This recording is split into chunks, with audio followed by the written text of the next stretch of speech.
গুনে গুনে টানা ৭ দিন পর আজ এই ভিডিওটি এডিট করতে বসলাম। জানি না কবে এই ভিডিওটি আমি আপলোড করব এবং তোমরা দেখতে পাবে। আজ কয়েকদিন ভিডিও করার মুডটাই একদম নষ্ট হয়ে গিয়েছে, তাও চেষ্টা করছি যে না করতে হবে কেন সেটা তোমাদের সঙ্গে এই ভিডিওতে শেয়ার করব। আসসালামু আলাইকুম, hello everyone, this is Sylvie and I am from SR stories. I hope you all are doing good. বিয়ে বাড়ি দাওয়াত খেতে যখন আমার ননাসরা এসেছিলেন তখন হচ্ছে যে আমার বড় নানার রাশি আপু হচ্ছে এই হাঁসটা এনেছিল। বিয়ে বাড়ির খাওয়া দাওয়া খেয়ে আসলে এই হাঁসটা খাওয়ার কারো মুড ছিল না।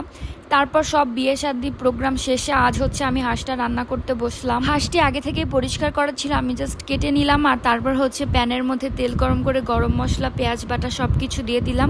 আর আজকে আমার কপালটা এতই খারাপ যে কারেন্টও আসতেছে না, কারেন্টও চলে গিয়েছে, তাই হচ্ছে আমার পাটা পোতাতে বা শিল পাটাতে হচ্ছে পেঁয়াজটা বাটা লাগছে। আর আমার এত পরিমাণ চোখ জ্বলছে গাইস, যেটা বলার বাইরে। আর আদা রসুন তো আমি আগে থেকে ব্লেন্ডার করে রেখেছিলাম ফ্রিজে, ওইটা ছিল। আজ কয়েকদিন ভিডিও বানানোর মুডটাই একদম নেই। তোমরা কেন সেটা হয়তো বা ইতিমধ্যে অনেকেই জানো একটু একটু, আবার যারা জানো না তাদের উদ্দেশ্যে এই ভিডিওতে আমি আবারও বলছি। আমার ফেসবুক পেজে একটি রেস্ট্রিকশন চলে এসেছে 1 মাসের জন্য। অটোমেটিকলি ফেসবুক হচ্ছে আমার রিচ কমিয়ে দিয়েছে এবং আমি হচ্ছে 1 মাসের মধ্যে লাইভেও যেতে পারবো না।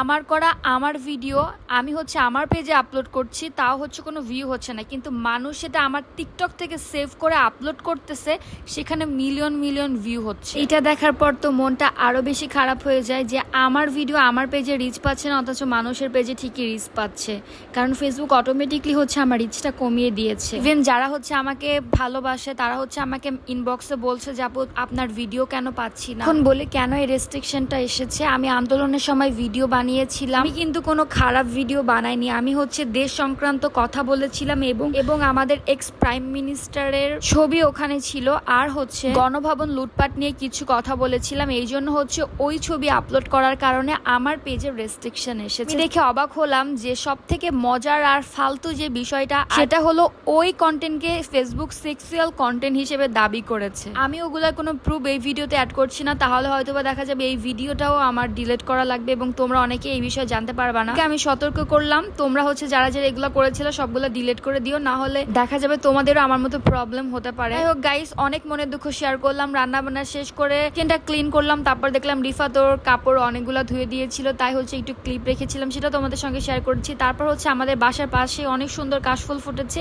তাই আনরেডি অবস্থায় হচ্ছে কাশফুলে চলে এসেছি এবং কোনো ভালো ভালো ছবি তুলতে পারিনি।